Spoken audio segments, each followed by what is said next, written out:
The beginning of the end. Elena Carter was 22 when her world started to fall apart. To most people, she looked like she had it all. A bright university student, a scholarship to a top school, a smile that convinced everyone she was okay. But no one saw the reality behind that smile. Her father had lost his job 8 months earlier. Her mother was sick, a diagnosis they couldn't afford to treat. And every morning, before catching the bus to class, Elena would stare at the unpaid bills piling on the kitchen table like ghosts waiting for attention. Then came the letter, a single white envelope that would change everything. It wasn't a job offer. It wasn't good news. It was a debt notice. Her family owed $47,000, money borrowed years ago for her mother's surgery and her own tuition. The bank wanted it back. Now, when everything breaks at once, Elena tried to hide the panic from her mother. She pretended everything was fine, said she'd figure it out. But inside, she was unraveling. Her grades slipped. Her landlord gave her a warning. Her scholarship required top performance, and missing even one semester could end it forever. Then, one rainy evening, she came home to find her father gone. No note, no message, just gone. It took her 2 days to learn the truth. He'd left to look for work in another state. He didn't tell her because he was ashamed. That night, Elena sat alone in the dark, listening to the sound of the rain hitting the roof. And that was when she made herself a silent promise, a promise she'd repeat for years. No one is coming to save me, so I'll become the person who does. Elena dropped out of university the next week, not because she wanted to, but because she had to. She took a job at a local diner, 12-hour shifts, minimum wage, serving coffee to people who didn't even look her in the eye. She learned to smile through exhaustion, to hide tears behind the kitchen door, to work until her hands ached so bad she could barely grip the pencil she used to sketch dreams in her notebook during breaks. That notebook was her secret. Pages filled with designs, inventions, and wild ideas. You see, Elena was obsessed with creating things. As a child, she built small gadgets from scrap parts her father brought home. Now, those ideas were the only thing that still made her feel alive. But how could she chase dreams when she couldn't even pay rent? The stranger at the diner. It was a Tuesday morning when she met Daniel Reed, a regular customer who always ordered black coffee and sat in the corner booth. He was quiet, polite, and observant, the kind of person who noticed things. That morning, as Elena delivered his order, he pointed to the notebook sticking out of her apron. "Those your sketches?" he asked. Embarrassed, she nodded. He smiled. "You ever think of doing something with them?" She laughed, not out of joy, but disbelief. "Do what? I can barely pay rent." Daniel said nothing more. He just left a business card on the table when he paid. It read, "Our Tech Innovations, Product Development Division." She thought it was a joke until she looked it up that night and realized it was real. The offer that changed everything. 2 days later, she stood in front of a glass building downtown, clutching her notebook like a lifeline. Daniel greeted her in the lobby, smiling. "I read your notes," he said. "You think differently. That's rare." He offered her an internship, unpaid, temporary, and uncertain. But it was an opening. For the first time in months, she saw a glimpse of the world she used to dream about. Elena worked at the diner by night and interned at Our Tech by day. She slept 3 hours a night, sometimes less. She'd fall asleep on the bus, wake up just in time for her shift, and pretend her body wasn't breaking. But something else was breaking. Her spirit. The people at Our Tech weren't kind. Most ignored her. Some laughed at her cheap clothes, her tired eyes, her stutter when she presented ideas. Still, she endured. because she knew she wasn't there to be liked. She was there to learn.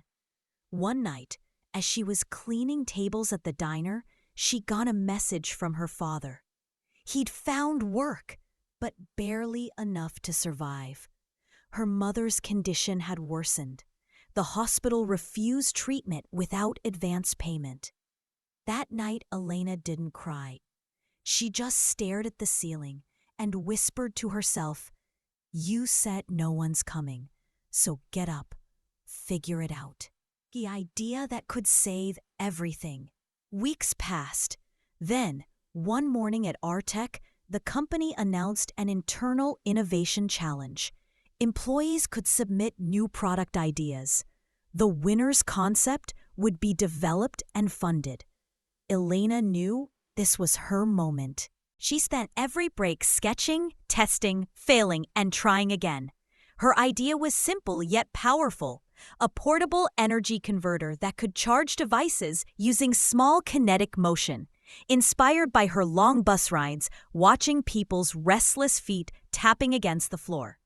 She built a prototype from scrap materials, wires, an old motor, a repurposed battery, all assembled in her tiny apartment. When she presented it, the room went silent. The judges whispered among themselves. Then one of them said coldly, "Impressive for a waitress, but we need professionals for this." They laughed. She didn't. The moment of collapse. That night, Elena walked home in the cold rain. Every rejection, every humiliation, every failure, it all hit her at once. By the time she reached her door, her hands were shaking. She sat on the floor, staring at the broken prototype, and for the first time in years, she thought about quitting, about letting it all go. But then she remembered something her mother used to say: "You can't lose if you don't stop walking." So she didn't stop. She fixed the device, tested it again, improved it. And one day, she sent it, not to Artec, but directly to a startup competition open to the public. She didn't tell anyone. She didn't expect anything. She just sent it. And waited. Scene 9, the call that changed everything. 2 months later, a call came at dawn. The voice on the other end said, "Congratulations, you've been selected as a finalist." Elena couldn't speak. She just stared out the window as sunlight poured through. The first sunlight that didn't feel heavy in a long time. She packed her bag, took leave from both jobs, and boarded a bus to New York City for the competition finals. As the skyline appeared in the distance, she whispered, "This is it. This is where everything changes." The twist ending, Part 1 finale. When Elena arrived, the hall was filled with polished inventors, tech entrepreneurs, and investors in expensive suits. She stood in the corner, holding her patched-up prototype, trying to hide the trembling in her hands. One of the organizers looked at her badge and frowned. "You're from Artec?" She shook her head. "Not anymore." When her turn came, she stepped onto the stage. Her heart pounded so loud she could hear it echo in her ears. She began her presentation. At first, people ignored her. Then they started listening. Then they started clapping. By the time she finished, the entire hall was on its feet. The judges were stunned. Her idea wasn't perfect, but it was real, and it worked. That night, she didn't win first place, but she won something far more powerful: attention. A small investor approached her afterward, offering to fund her project privately. It wasn't millions, but it was enough to start. As Elena walked out into the cool night air, the city lights shimmering around her, she finally smiled. Not the fake one she used to wear, but a real one. Because this was the beginning of everything. She didn't know it yet, but the same system that laughed at her was about to beg for her ideas. The beginning of the climb. The startup investor who believed in her, Michael Lane, wasn't a billionaire. He was a quiet engineer, who'd left Silicon Valley years ago after watching corporations steal ideas from small creators. When he met Elena, he saw something familiar: fire, desperation, and raw potential. He offered her $10,000 in seed funding, a small workspace, and one piece of advice: don't build to impress, build to prove it's possible. For the first time, Elena wasn't serving tables or begging for a chance. She was building something of her own. Every morning, she arrived before sunrise. Every night, she left long after the city had gone to sleep. Her small lab smelled of burnt circuits and stale coffee, but she loved it. Her device, which she now called Kind Charge, slowly evolved from a scrap prototype into a sleek, wearable charger that generated power through motion. Walk, run, move, and your phone stayed alive. She documented every step, learned to solder, code, and design. For months, it was just her and Michael. No fancy equipment, no investors, no guarantees. But people started to notice. A small tech blog featured her story. Former waitress creates invention that could change mobile power forever. Within a week, her inbox flooded. Journalists, angel investors, former classmates, and among them, a name she hadn't seen in a long time: Daniel Reed. The return of the past. When Daniel's message appeared, Elena froze. He was the man who'd first given her a shot, the one who saw her potential when she was nobody. And now, he was back. "I saw your invention," his email said. "Our tech is interested in collaborating. Let's meet."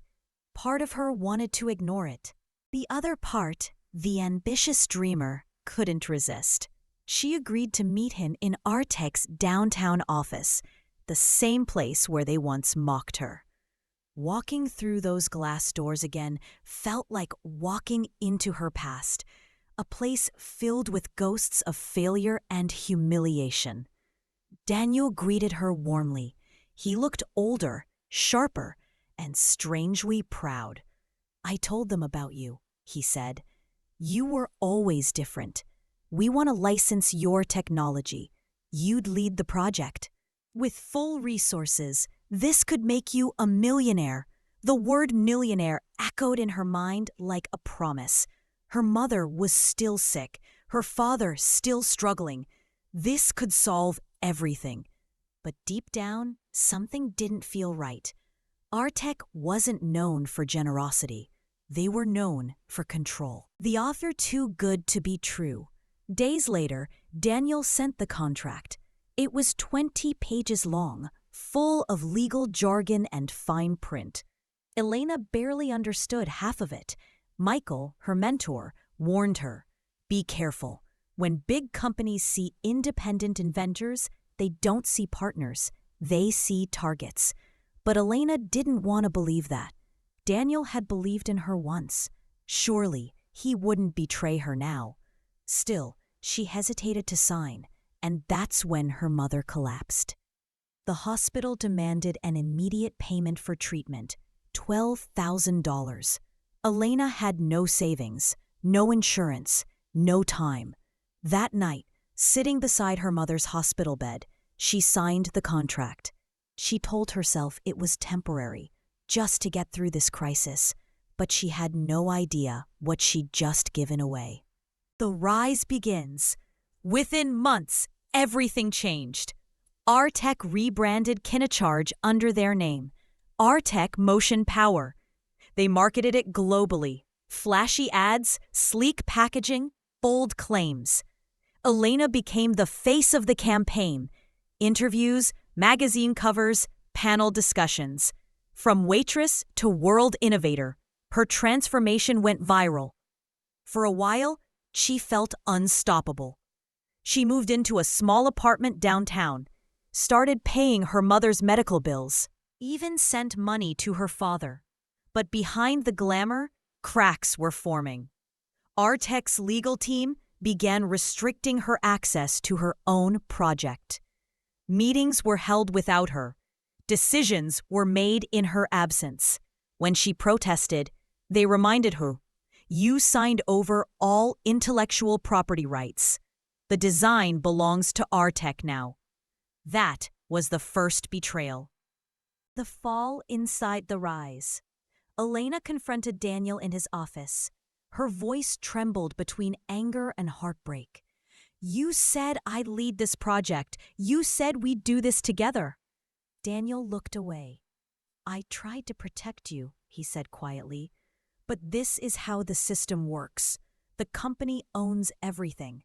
I don't make the rules." She stared at him in disbelief. "Then why bring me back?"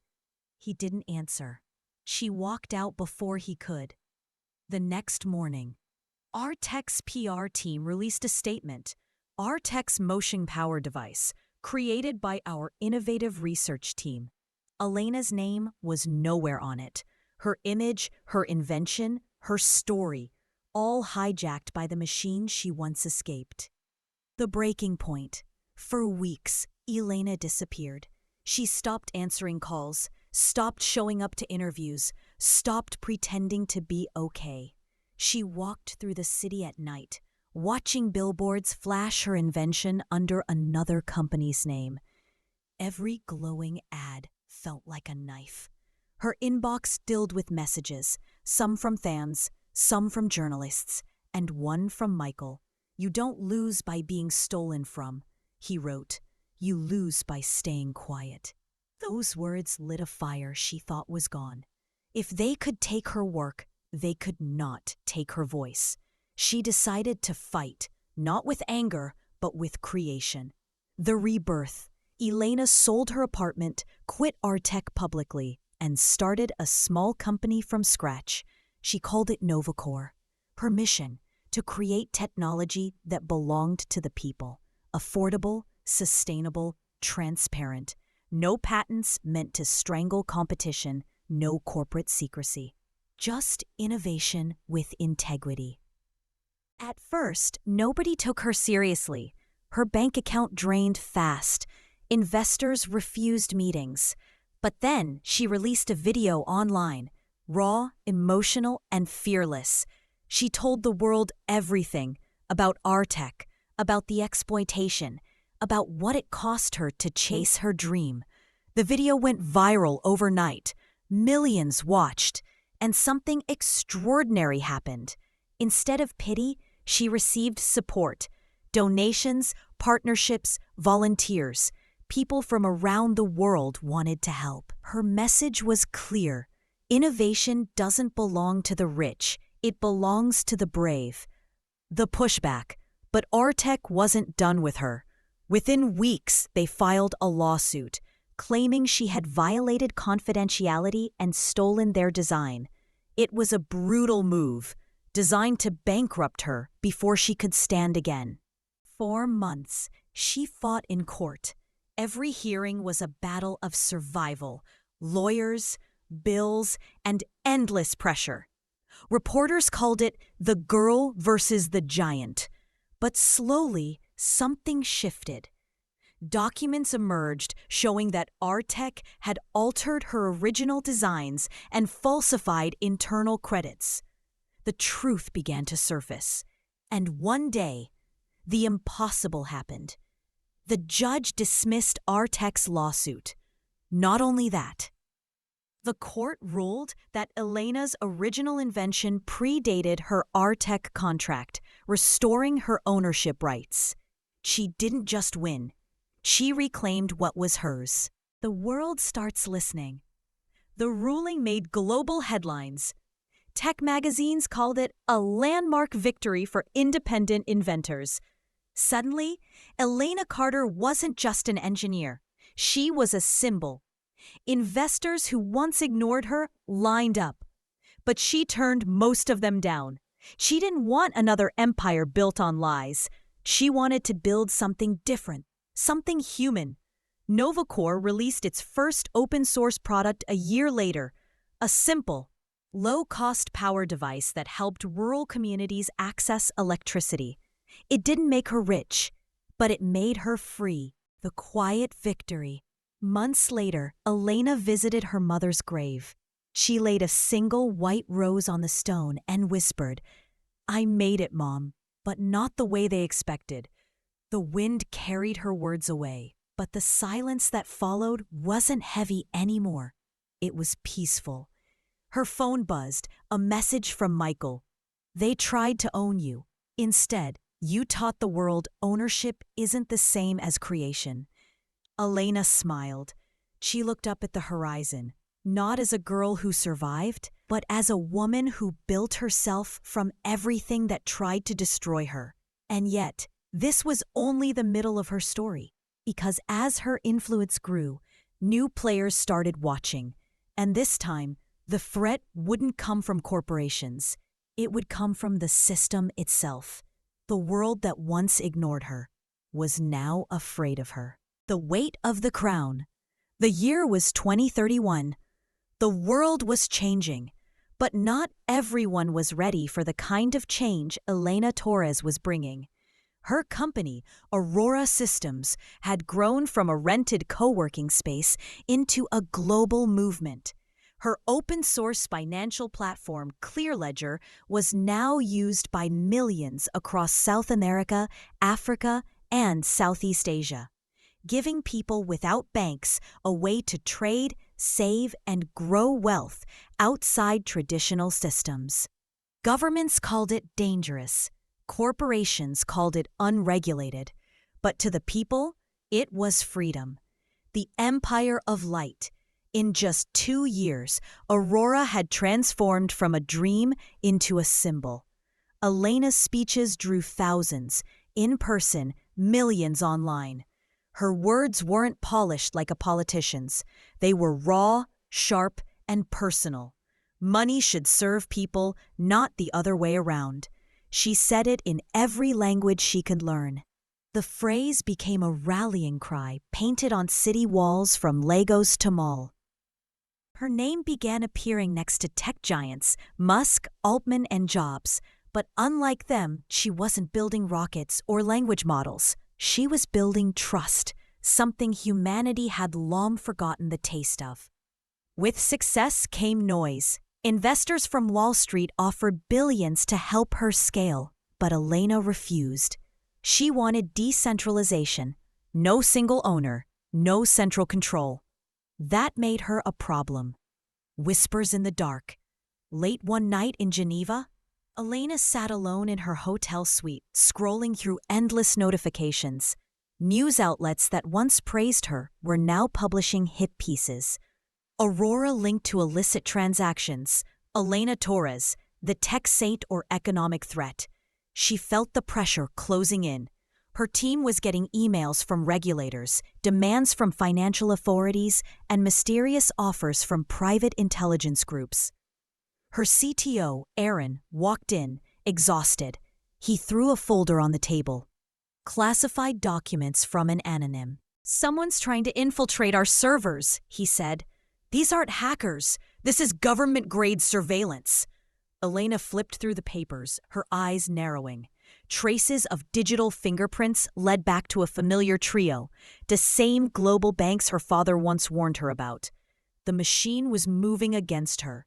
The golden cage. Weeks later, Elena found herself on a stage at the World Economic Forum. The hall was packed with world leaders, CEOs, and journalists. She looked different now, sharper, colder, her long hair tied back, her suit impeccable, her expression unreadable. When her turn came to speak, she took a deep breath. "We've been told debt is necessary, that poverty is inevitable, that control ensures safety. But what if control is the very reason we are unsafe?" The room fell silent. The moderator tried to redirect, but Elena pressed on. "Technology can free people, but only if we stop feeding the same empire that profits from scarcity." Applause erupted, hesitant at first, then thunderous. Cameras flashed, but behind the applause, men in dark suits whispered to each other, their expressions tight. By the time Elena returned to her hotel, 3 of her corporate partners had already withdrawn. Fractures inside Aurora's headquarters. The tension was growing. Half of her executives at night, she would stare at the city skyline from her office, watching the lights flicker across skyscrapers, wondering if her empire had already started to rot from within. The fall begins. The attack came without warning. In one night, Clearledger's network went down in 12 countries. Millions of users lost access. Panic spread across social media. Governments immediately blamed Aurora, calling it a systemic risk. News outlets declared that Elena's experiment had destabilized global markets. But the truth was darker. Aaron discovered the real source, a massive cyber operation traced back to a data center in New York, owned by one of Aurora's oldest corporate rivals. When he showed Elena the proof, she didn't say a word. She simply stared at the data on the screen, her hands trembling. All her ideals, her years of sacrifice, dismantled in seconds by invisible hands.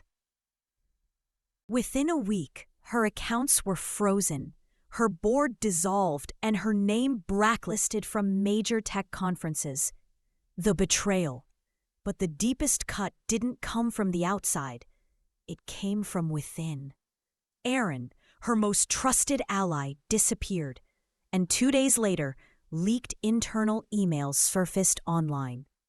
They showed private conversations between Elena and her partners, edited and twisted to make her look manipulative, like she'd been profiting secretly all along. The media tore her apart, her followers divided. In every corner of the internet, people debated whether she had ever been genuine, or just another fraud wearing idealism as a mask. Elena locked herself in her apartment for days, blinds drawn, her phone buzzing endlessly. Everything she built turned to dust. The mirror. On the 10th night, unable to sleep, she walked to her bathroom mirror. Her reflection stared back. The once hopeful girl from Barcelona was gone. What remained was someone forged by fire. Scarred, yes, but unbroken. She whispered to herself, almost like a confession, "They can burn everything I built, but they can't erase why I built it." And in that moment, the weight of the crown she carried shifted. It no longer felt like a burden. It felt like a promise. The return. In the months that followed, Elena vanished from the public eye. Rumors spread. Some said she fled to Iceland, others that she was living off-grid in South America. But in quiet corners of the web, a new name began appearing: Project Dawn, an encrypted platform that operated entirely peer-to-peer, outside of government reach. Its manifesto sounded familiar. Freedom is not granted, it's built, one line of code at a time. Those who looked closer saw fragments of Aurora's old codebase buried deep inside it, and one line in the system's footer gave away its true architect. Created by E.T. The lesson beneath the glory. Elena had learned the oldest truth about power. It doesn't disappear when you fight it. It adapts, it absorbs, and sometimes it even disguises itself as help. But for every empire that collapses, a spark survives in the minds of those who refuse to forget. As she stood once more on a coastal cliff in Portugal, wind in her hair, laptop open on her knees, Elena smiled, not with triumph, but with clarity. "You can't enslave the world," she whispered. "Not when people start waking up." And just like that, she hit enter, launching Project Dawn into the world. The revolution had just begun again. But this time, it didn't have a face. It had millions. The legacy of the broken chain. The morning light rose gently over the Atlantic, bathing the cliffside in gold. Elena Torres sat cross-legged beside her laptop, the salt breeze tousling her hair. the world didn't know she was alive. Not yet, but the system she had quietly built these past 2 years was about to change everything again.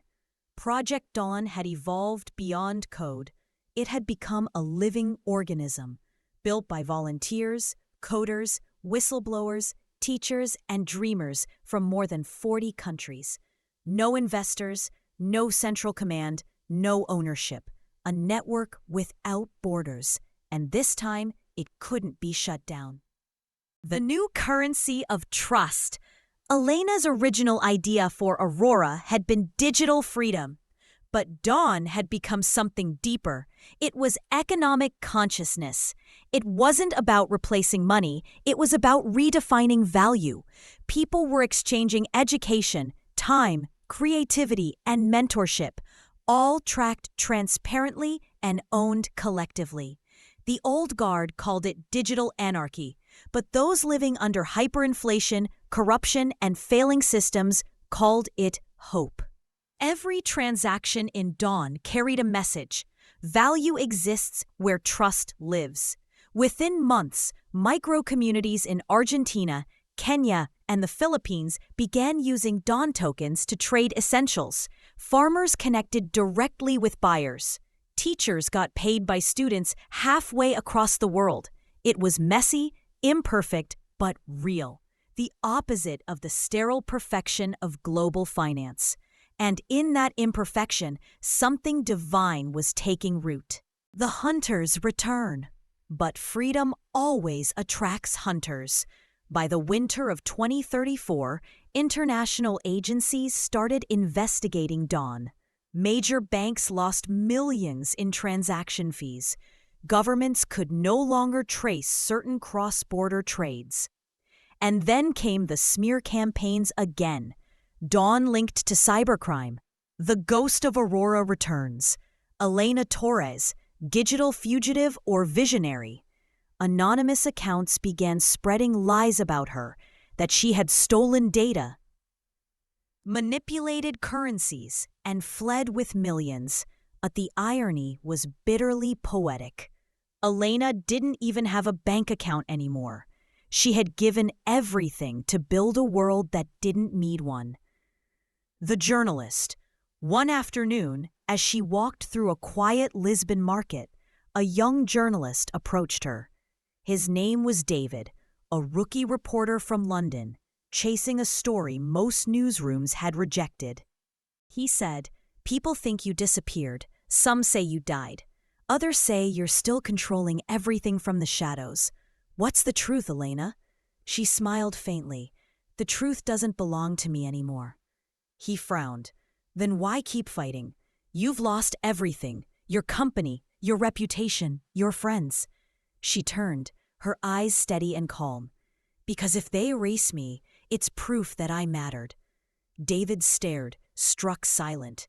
That line would later headline his feature story, one that would ignite an entire generation online. Within days, the woman who defied the system went viral. For the first time in years, Elena's name wasn't a weapon, it was a warning. The awakening.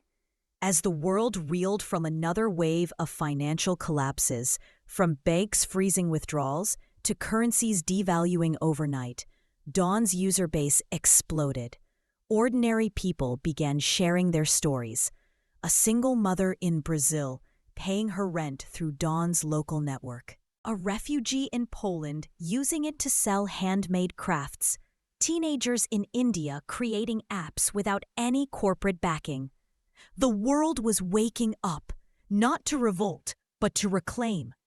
In 1 year, Dawn became the largest decentralized cooperative in human history. No CEO, no boardroom, no shareholders, just people, linked by trust, not debt. And somewhere on the coast of Portugal, Elena watched it all unfold with quiet pride. The reunion. But one night, as rain poured against her window, her computer pinged, a private encrypted message. The sender ID was impossible. It read Aaron@aurora.sys. Her breath caught. Aaron, the friend who betrayed her, vanished after the leak. She hesitated, then opened it. I was forced to do it, Elena. They threatened my family. They told me if I didn't leak those files, you'd be destroyed anyway. I've been in hiding. I built something for you, a fragment of clear ledger, rewritten, untraceable. It belongs to Dawn now. Forgive. She sat there, tears silently mixing with the rain outside. Forgiveness was a word she hadn't felt in years, and yet she smiled. You were part of the story, Aaron. We all were. She integrated the recovered code into Dawn's core the next morning. It strengthened the system's resilience permanently. The missing piece had found its way home. The price of freedom. Months later, Elena received a message from a contact inside the European Central Authority. A quiet warning that an arrest warrant had been reactivated under new cybercrime legislation. It was clear. The old world wanted a final reckoning. That night, she packed a small bag, backed up Dawn's final version, and left Lisbon. But before disappearing again, she left a single voice note, shared to the Dawn community. If you're hearing this, it means the system tried again. They still think freedom is something they can confiscate. But remember, I was never the revolution. You are. Within hours, her location was gone, her accounts deleted, her trail erased. The woman who built a global movement vanished into myth. The legacy. 5 years later, her story resurfaced, not as a breaking headline, but as a chapter in history books. The Elena Effect, they called it. A movement that reshaped how societies understood value, trust, and autonomy. University students studied her manifestos like sacred texts. The final message. 10 years after her disappearance, a mysterious file surfaced on Dawn's public ledger. Time-stamped, verified, but with no origin traceable. The file name simply read, "The Final Entry E.T." Inside was a video. Elena, older, her hair silvered, her face peaceful. She spoke softly, almost like she was talking to a friend. They said the world runs on debt. They said control keeps us safe. But I learned something different. The real currency isn't money. It's trust.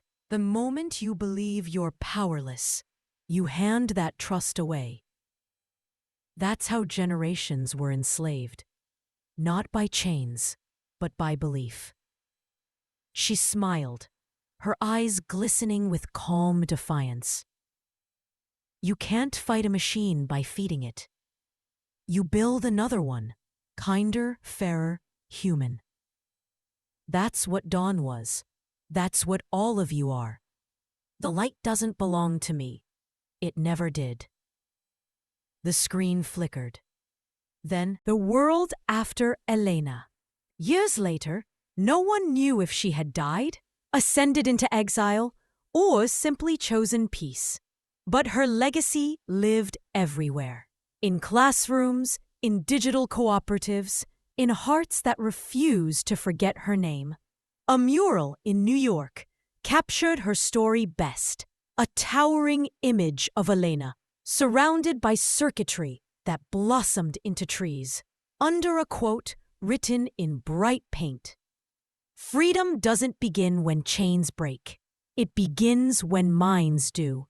And beneath it, the symbol of dawn glowed faintly, a reminder that sometimes one person's defiance can rewrite the destiny of millions.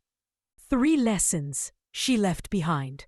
Freedom isn't granted, it's practiced. Every act of questioning, every refusal to conform is an act of liberation. Power doesn't corrupt instantly, it seduces slowly. The true battle isn't against systems, but the part of us that wants to belong to them. Legacy isn't what survives you, it's who wakes up because of you. Elena didn't build a company, she built a consciousness. Final words. The camera would slowly pull away. A cinematic aerial shot over a glowing digital globe. Dawn nodes connecting across continents. A soft voiceover, Elena's or perhaps someone inspired by her, would whisper, "The machine may own the money, but the soul of humanity still owns the light." The screen fades to black, the music fades, and the viewer, still staring, realizes they've just watched not a biography, but a mirror. Because Elena Torres was never just a girl. She was the question the world had forgotten to ask.